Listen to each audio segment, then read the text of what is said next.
अस्सलाम वालेकुम दोस्तों। मेरा नाम है अब्दुल वहाब और आप देख रहे हैं वाही इन्फो टीवी यूट्यूब चैनल। दोस्तों, जिस तरह खेलों की दुनिया में हर कुछ अर्सा के बाद खिलाड़ियों की कारकर्दगी की रैंकिंग मुतल्लिका इदारों की जानिब से की जाती है, इसी तरह दौलत की दुनिया में भी मुख्तलिफ तंजीमों की तरफ से दुनिया भर के दौलतमंदों के असासों की दर्जाबंदी जारी होती रहती है।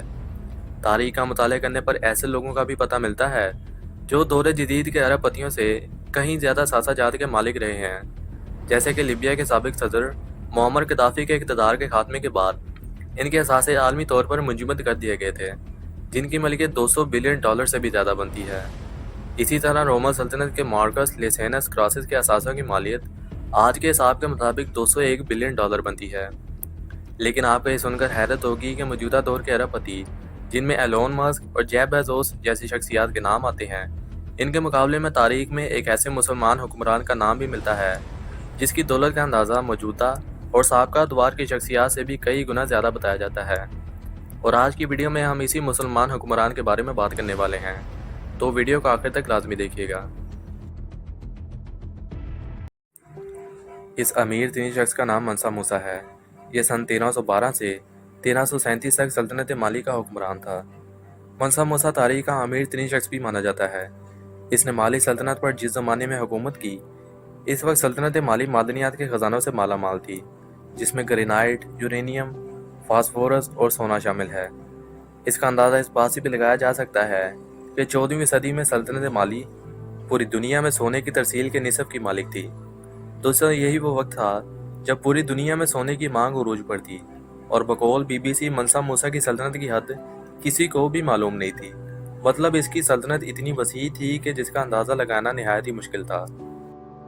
अलबत्ता कुछ दी गई इंफॉर्मेशन के मुताबिक इसकी सल्तनत का अंदाज़ा इस बात से भी लगाया जा सकता है कि आज के मोरितानिया, बनीगाल, गैम्बिया, गनी, बर्किना फासो, माली, नाइजेर, चाड और नाइजीरिया के इलाके इस ज़माने में मंसा मूसा की सल्तनत का हिस्सा हुआ करते थे।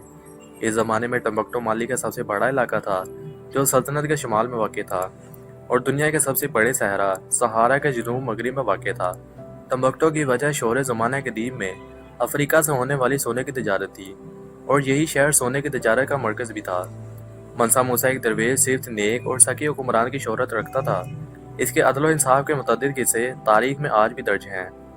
दोस्तों, मंसा मूसा के दौरे हुकूमत का मशहूर तरीन वाक़या 1324 में इसका मुनफरिद सफ़र हज था, जिसके बारे में लिखा गया है कि मंसा मूसा की हज की तैयारी को लगभग 1 साल का अरसा लगा, जिसके दौरान सोने की तारों से मरसा शाही खेमे बनाए गए, अहले खाना के लिए सफरी महल बनाया गया।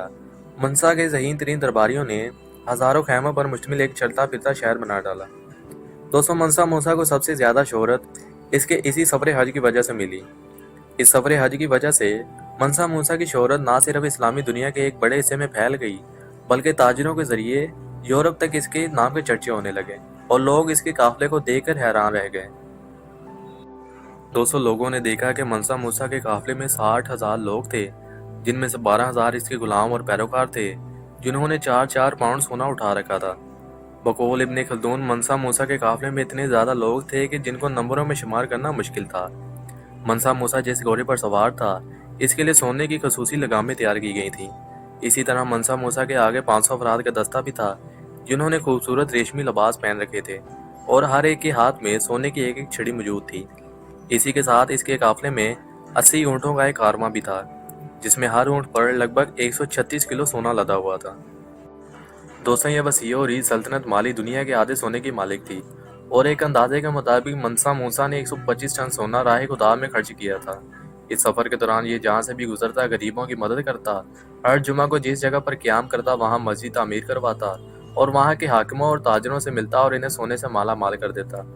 कहते हैं कि काहिरा और मदीने के लोगों ने इतना सोना कभी अपने ख्वाब में भी ना देखा होगा कि जितना मंसा मूसा अपने साथ सफ़र पर लाया था। मंसा मूसा अपने सफ़र के दौरान मुख्तलिफ रियासतों के बादशाहों से भी मिलता हुआ जाता। इसने अपने सफ़र के दौरान इस कसरत से सोना खर्च किया कि मिस्र में सोने की कीमतें कई बरसों तक गिरी नहीं। इस ज़माने में मगरबी अफ्रीका के इस इलाके में सोने की कसीर तादाद पाई जाती थी। मंसा मूसा इस कदर फराख दिल, सखी और शाखर्च था कि जब मिस्र से गुजरा तो कहते हैं कि इसने गरीबों को इतने एहतियात दिए कि इलाके में अफराते ज़र की कैफियत पैदा हो गई।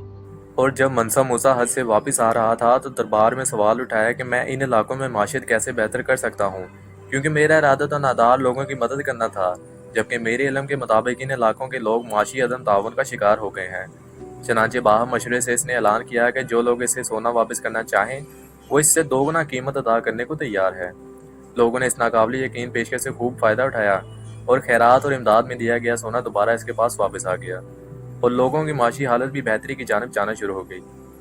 دوستو، منسا موسیٰ کے اس سفر کی وجہ سے اس کی دولت کے چرچے چاروں طرف پھیل گئے، جس سے یورپ کے لوگ اس کے پاس صرف یہ دیکھنے کہ کیا واقعی اس کے پاس اتنی کثیر دولت ہے جس کے چرچے چاروں طرف ہیں، جوگ در جوگ آنے لگے۔ اور جب منسا موسیٰ کے مال و دولت کی تصدیق ہو گئی تو اس کا نام کیٹالان کے اٹلس میں شامل کر لیا گیا۔ اور اگر ہم اس کی دولت کا تعین آج کے دور کی کرنسی کے ساتھ کریں تو اس کی دولت لگ بھگ $400 بلین بنتی ہے۔